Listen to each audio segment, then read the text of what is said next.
Ben, les journalistes, merci d'être présents aujourd'hui. Il semble important pour l'organisation, d'ailleurs, qui soit la radio, la Martinique ou la Réunion, d'informer. Nous, on entend des choses, d'abord sur l'intervention du préfet hier soir à la télé, qui a surpris tout le monde, hein, que nous avons eu l'occasion d'échanger avec lui hier soir et ce matin encore au téléphone. Donc, nous va permettre l'opportunité aujourd'hui de permettre aux camarades qui sont de Martinique, Guadeloupe et de la Réunion ici d'exprimer ce que, où nous sommes aujourd'hui, c'est quoi le conflit, pourquoi nous sommes dedans et quoi nous attend. Voilà. Donc, Média, ça autres, ne fait pas qui parlent entre eux autres, voilà, de démarrer et d'expliquer la situation qu'il est excessivement important que tout le monde ici, comme en Martinique, comme en Guadeloupe, il comprend bien la situation que nous sommes dedans et pourquoi nous sommes dans cette bataille-là.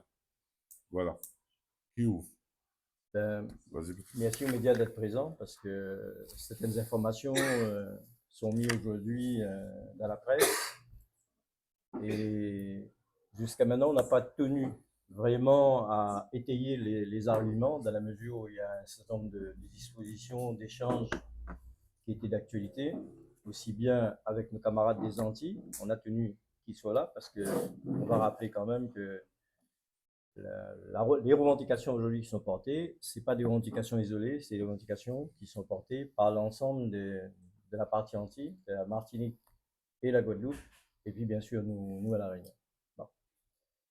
Euh, on a entendu pas mal de sujets, et puis faut pas croire qu'on est resté inactif lorsque on prend la décision euh, d'arriver au bout d'un consensus de dialogue, si on arrive vraiment à aller dans l'affrontement ou bien de procéder à ce qu'on a fait les arrêts de production, voyez bien que nous, on ne fait pas l'étalage de ces dispositions gratuitement. Aussi bien la population que le monde économique est touché, aussi bien nos familles aussi sont concernées par ces coupures. On ne sélectionne pas, on n'appuie pas sur un bouton parce qu'on a entendu dire pas mal de choses sur ce sujet. On est logé à la même enseigne que tout le monde avec les mêmes contraintes. Il est évident que chaque corporation, lorsqu'on fait une grève, la grève n'est pas gratuite. Et si aujourd'hui on se retrouve dans cette configuration de conflit, il faut savoir quand même que depuis le départ, les revendications ont été posées depuis le mois de février. Donc on a les collègues d'Albioma de l'ensemble des pays d'outre-mer sont retrouvés déjà avec l'employeur Albioma pour parler du cahier revendicatif sur lequel on a voulu mettre vraiment les frontières et le jalonnement pour que les choses soient très claires. On a eu quand même, après l'échange avec la direction, il a été convenu de mettre en place ce qu'on appelle des facilitateurs. Donc, c'est des gens c'est des experts qui sont missionnés justement dans le cadre des échanges avec les employeurs et avec nous. On a même, nous, nommé un facilitateur. Et au bout du bout, on s'est retrouvé à une fin de non-recevoir parce que je pense que les facilitateurs se sont un petit peu ils ont mélangé le rôle de la mission. La mission, c'était effectivement mettre en place les échanges, trouver un consensus et de répondre aux interprétations des textes, des lois, et puis sortir de ce conflit. En réalité, les facilitateurs nous ont écrit en disant qu'ils sortaient du cadre de référence et ils arrêtaient la poursuite. Ils se sont rendu compte que ces facilitateurs étaient bien sous l'emprise des employeurs d'Albioma. Une fois qu'on a posé ces éléments sur la table, nous-mêmes, on a rencontré avec l'ancienne gouvernance qui était ici, l'ancien ministre d'Outre-mer, les directeurs de cabinet qui étaient de passage ici, on a rencontré pour lui poser le problème sur lequel on exprimait nos revendications, pour bien cadrer les éléments de revendication qui pour nous étaient contestables aujourd'hui. Il y a un accord qui a été signé en 1972, c'est un certain nombre de dispositions, signé entre le gouvernement de l'époque et l'ensemble des confédérations. On a rencontré aussi l'autorité préfectorale à plusieurs reprises. La dernière date juste avant la mise en œuvre des procédures de coupure.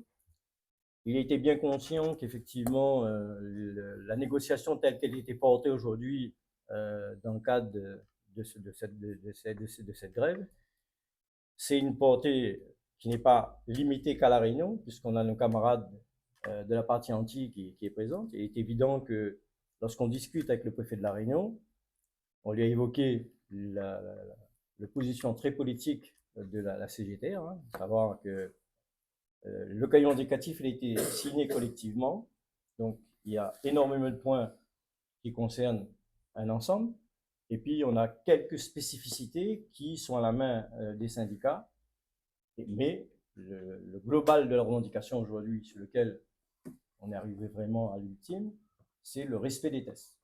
Et le préfet nous a bien entendu, puisqu'il nous a dit la loi et le droit, ça ne se négocie pas. Donc, une fois que l'autorité préfectorale a mis ça dans la balance, ça aussi c'était notre position. La loi, le droit, ça ne se négocie pas. Il y a la mise en œuvre de son application. Restait à définir comment le faire, puisque dans la mesure, on a eu la rupture avec les employeurs, on a eu la rupture avec les facilitateurs, on n'avait plus le choix que de demander aujourd'hui la médiation de l'État, puisqu'ils sont quand même à l'origine de la signature d'un accord.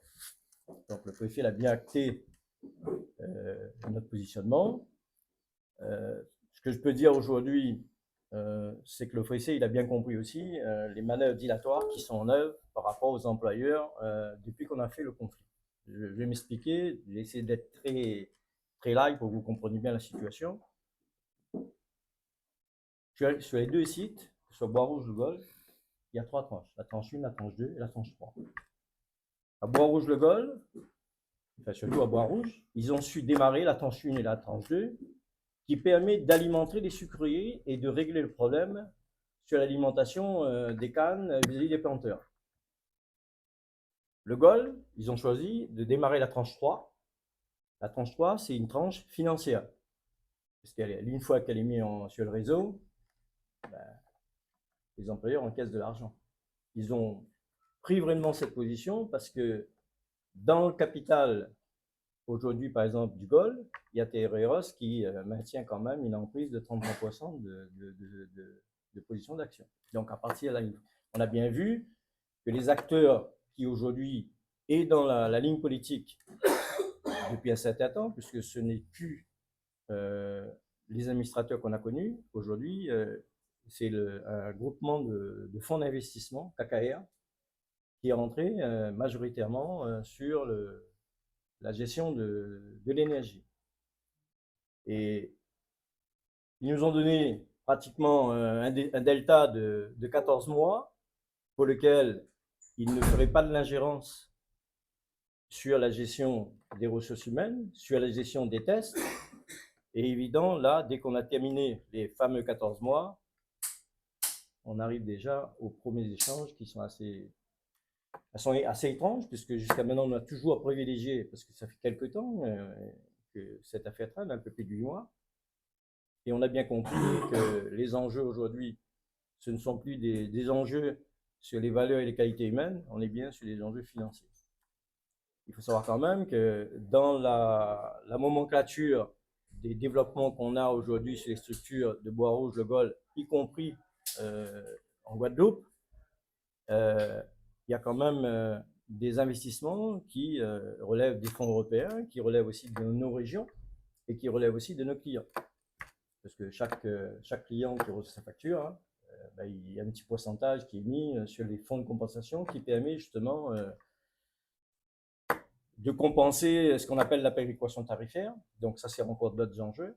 Et il est vrai que dans ce conflit, on a bien compris le fait de démarrer, par exemple, au Golfe, la tranche 3. L'idée, c'est de récupérer de l'argent et aussi de monter aussi le monde des planteurs contre les salariés qui sont en grève.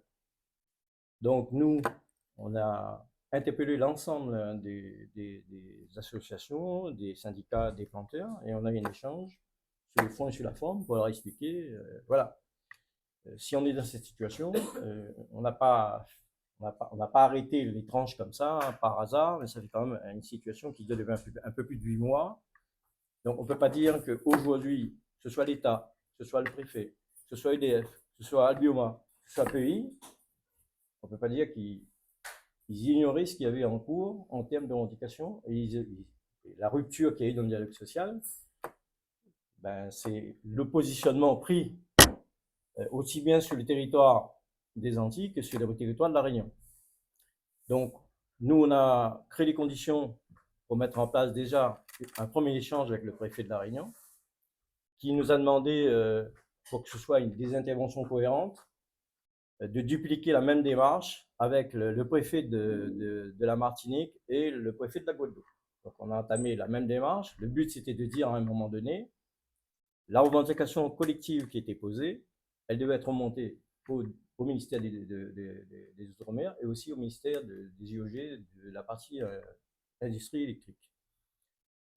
Aujourd'hui, la question qui se pose, comment mettre en place une concertation, et l'employeur met en avant pour sa défense, il faut trouver un interlocuteur commun qui puisse connaître déjà au niveau de la branche des IEG le statut et faire vraiment la lecture des tests qui existent et de voir comment on trouve des solutions. On a attendu depuis un certain temps, là, depuis la coupure, hein, différentes interventions qui se faisaient au ministère, avec les préfets. Bon. Et ces concertations, on aurait dû avoir quand même des réponses là, depuis à peu près 48 heures. Et malheureusement, pour mettre en place cette table ronde, il est évident qu'on ne peut pas faire ça de territoire à territoire. Il faut bien le faire à un moment donné d'un environnement commun où on a des employeurs, on a le gouvernement, le ministère de l'énergie, le ministère du travail. Et il nous a été demandé ce matin de bien dissocier les actions qui relèvent du périmètre du ministère des IEG, Industrie électrique et gazière, des autres dispositions qui relèvent du ministère du Travail. Parce qu'on a effectivement quelques petites variantes sur certains territoires, mais ce n'est pas ça qui devrait empêcher aujourd'hui de mettre la table ronde.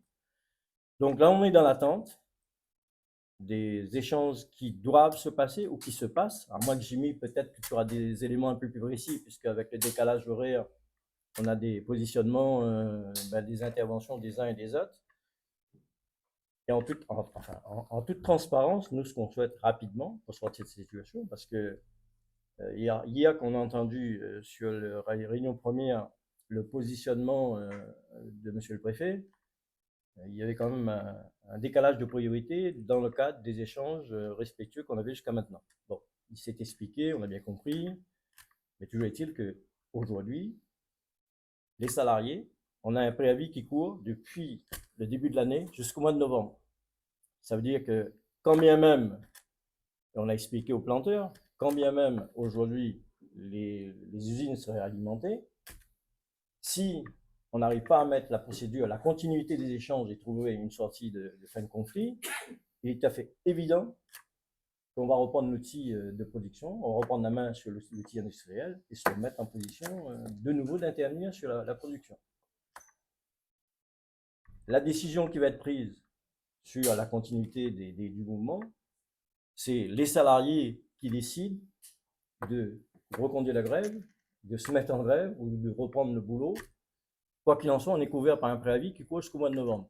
Il est souhaitable qu'on arrête de faire porter uniquement la responsabilité de tout ce qui arrive aujourd'hui, uniquement aux camarades des IEG qui sont aujourd'hui dans le cadre d'un préavis avec des droits comme n'importe quel salarié. Hein. Nous, quand on a des corporations qui font leur grève, eh bien, on apporte notre solidarité, c'est tout à fait normal. Hein.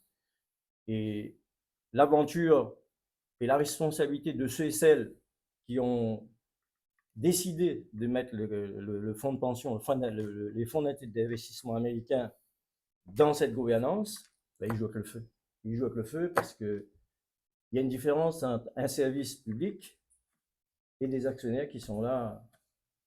Je pense que les journalistes, vous connaissez très bien que KKR, ce n'est pas des enfants qui jouent dans la cour des petits, hein, ils jouent dans la cour des grands, ils ont la main longue. Mais nous, en tout cas, notre position elle va être très claire. Hein. Nous, on restera, on s'est bagarré depuis les ouvertures des usines. Bois-Rouge a été mis en service en 1992, le Gol en 1995, le Moule c'était en 1998.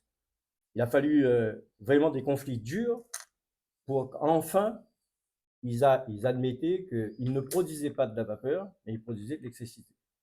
Donc on a gagné ce combat, on a mis en place pendant quelques années toute la déclinaison des tests qui sont appliqués. En 2002, on a signé le protocole pour l'application du statut à l'ensemble des périmètres des UEG. Et il est clair, ce n'est pas KKR aujourd'hui qui va nous faire reculer par rapport à ce qu'on a gagné. C'est parce qu'on est réunionnais qu'on est plus bête que les autres. Hein. Moi, je vous dis les choses telles qu'on ressent aujourd'hui. Hein. Pour gagner quelque chose aujourd'hui, il faut à tout prix être dans la lutte. On n'est pas des moutons, on l'a déjà dit. On respecte la population, on respecte le monde économique, mais à un moment donné, il faut aussi que nos familles, s'il y a des dispositions qui doivent être mises en œuvre et qui doivent permettre à ces familles de vivre de manière, je dirais, sereine, on ne laissera pas un groupe d'actionnaires refaire marche arrière et nous ramener là où l'ouvrier de base gagnait un peu moins de 1 000 euros. Il faut arrêter. Ce n'est pas une question de salaire aujourd'hui, mais c'est vraiment une question de conformité des tests à appliquer. Et si le préfet de la Réunion il est conscient qu'effectivement un droit, une loi, ça ne se négocie pas, il n'est pas normal que l'employeur KKR, au travers d'Albioma, s'assoie sur ces tests-là. Donc, je pense qu'on est en train de faire courir aussi le bruit que la Guadeloupe n'est plus dans le conflit. Que M. Jimmy Télémac, aujourd'hui, qui représente la coordination des pays d'outre-mer, fait pression pour qu'on instaure pratiquement une dictature et on met les sites de production en grève pour se faire plaisir. La réalité, c'est pas ça. Hein. La réalité, il faut qu'on se le dise. On a des revendications. On a essayé de mettre autour de la table les acteurs. On a mis des experts. Et aujourd'hui, il y a la médiation. La médiation ne peut se faire que sur le niveau national. Les préfets ont pris les devants et ils essaient de trouver des solutions. Mais comme il l'a dit, hein, ce n'est pas lui en tant que représentant de l'État qui va décider à la place d'Albioma ou la place des syndicats. Donc, on allait être encore une fois, parce que les agriculteurs, ils ont bien compris, ils sont un petit peu, enfin, on a essayé de les manipuler, et ils ont bien compris que notre démarche, c'est une démarche sereine. Ce n'est pas une démarche de mettre en difficulté quelles que soient les corporations. D'ailleurs, on a bien vu quand même qu'il y a quand même des acteurs autour de nous. Au-delà des planteurs, il y a les ports et docks, il y a tous les camarades, y compris à la Confédération, qui est sensibilisée sur le sujet. Là, aujourd'hui, on est en train de parler du positionnement de la grève, de la finalité à venir. Et on ne souhaiterait pas qu'il y ait un amalgame de choses entre les revendications qu'on porte aujourd'hui et l'actualité qui se trouve sur d'autres territoires. En tout cas, nous, on ne sera pas acteurs d'aller amener quelques guerrières on veut nous amener sur des terrains glissants, mais on n'est pas là-dessus. Hein. Nous, aujourd'hui, c'est une position revendicative. C'est la disposition statutaire qui doit être appliquée, point barre. Jimmy, tu passes la main, tu reprends la suite pour nous donner un petit peu la situation des Antilles actuellement. Très bien, je te remercie. Donc, Patrick, alors oui, dans la continuité effectivement de l'exposé des faits que tu venais de faire, ce que je peux rajouter, c'est qu'effectivement, nous sommes actuellement en grève également aux Antilles. En Guadeloupe, pour la bonne compréhension de tous, Albioma dispose de 3 tranches de production. Les 3 tranches ont été placées en sécurité donc, depuis jeudi 14h. À l'heure où je vous parle, une seule tranche a pu être redémarrée avec du personnel donc, non en grève, à savoir que les cadres. À titre d'exemple, hein, donc 42 agents au service continu, nous avons 41 agents en grève. Donc, ce qui veut bien dire que cette grève est fortement suivie, les agents sont fortement mobilisés. Alors, ils le sont pour une bonne partie d'entre eux parce que ce sont des revendications qui sont portées à la connaissance de l'employeur depuis le 8 février et qu'il s'agit aujourd'hui pour eux donc, de défendre leur statut, leur emploi, leurs conditions de travail, puisqu'il faut le signaler aussi, la direction d'Albioma cherche, au travers de ce conflit, à remettre les compteurs à zéro en matière donc, de conquis sociaux que nous avons obtenus depuis la création de nos entreprises. Alors, aujourd'hui, ce que nous pouvons également dénoncer, c'est que dans nos territoires, les territoires ultramarins, dits ultramarins, territoires dits de l'outre-mer, nous avons toujours eu à faire grève pour obtenir chacun des acquis sociaux que bénéficient donc, les travailleurs. Nous avons la désagréable surprise, comme d'habitude, dès lors où nous sollicitons pour avoir une table, une facilitation, une médiation, qui, je rappelle, sont des outils d'apaisement de la thématique sociale dans les territoires. Chaque fois que nous réclamons une table de médiation, de facilitation, il nous faut tout d'abord être en rapport de force. Il nous faut tout d'abord être en grève. C'est antinomique avec ce qu'on appelle le dialogue social. Le dialogue social en France hexagonale, nous avons, et nous le voyons, la mise en œuvre de moyens tels que la facilitation, tels que la médiation. Et la question, nous la posons, si nous étions en région parisienne, si nous étions à Marseille, si nous étions en Picardie, si nous étions dans d'autres pays, mais des départements à deux chiffres, eh ben, nous n'aurions pas à faire autant grève pour l'application de nos droits. Nous n'aurions pas à faire autant grève pour obtenir une table où les pouvoirs publics pourraient, par le jeu de la négociation, par le jeu du dialogue social, apaiser tout ça. Donc aujourd'hui, et je rejoins entièrement ce que vient de dire Patrick Warreau, il est hors de question que ce soit uniquement les salariés en grève qui supportent la responsabilité des conséquences de la non-application de la collective. Et je le dis là, que les dispositions sociales d'une entreprise en cause, après que pléthore d'accords aient été signés, que de nombreux protocoles de fin de conflit, j'insiste, des protocoles de fin de conflit, aient pu solder quelques différends que nous avions avec les employeurs. Donc voilà, en somme, aujourd'hui, la grève est reconduite sur l'ensemble des sites. Il n'y a pas donc de distinguo de territoire. Un agent Albioma est un agent Albioma. En Guadeloupe, alors ce télescope pour la Guadeloupe, aussi également la grève de DFPE depuis le 16 septembre dernier. Donc c'est environ 80% de la production de l'île qui aujourd'hui est un peu mise entre parenthèses de par la non-application du droit du travail dans nos pays d'outre-mer. Je laisse peut-être la main à Harry, si tu voulais réagir pour la Martinique. Alors, au niveau de la Martinique, il faut savoir que chez nous aussi, on a un contexte social qui est assez actif, puisque chez nous, on a des manifestations pour la vie chère depuis le 1er septembre, qui continuent jusqu'à maintenant. Donc, le préfet, de notre côté, nous, on l'a rencontré en août par rapport au problème d'Albioma. On a bien fait comprendre le pourquoi du comment on était parti en grève, dépôt du préavis avec tous les points qui ont été posés, et qu'on ne peut pas passer outre ce qui se passe dans notre entreprise.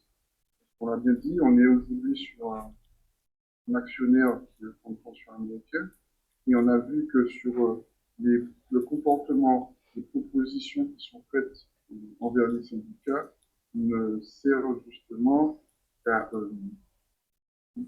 faire du chiffre.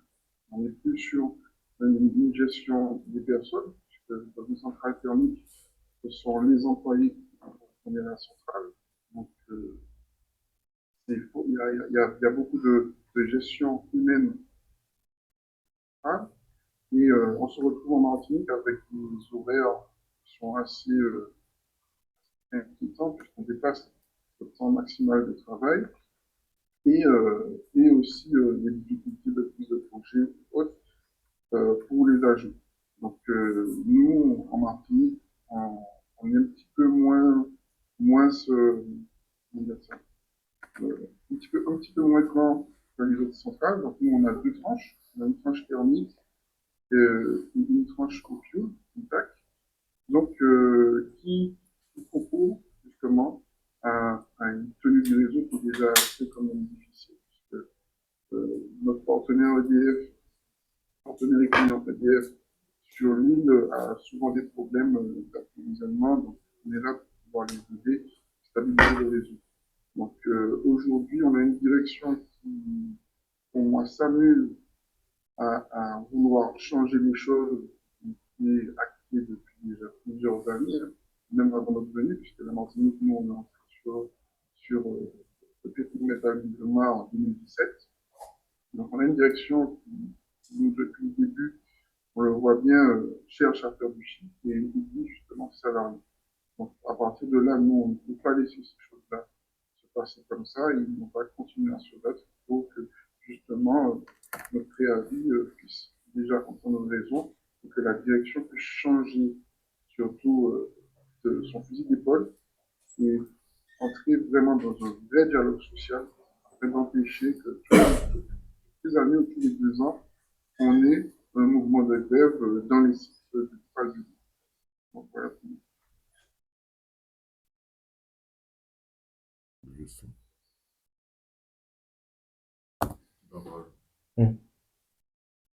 Vas-y. Moi, on a des questions de journalistes. Où ça va? Vous parliez de durcir le mouvement. Ce serait sous quelle forme si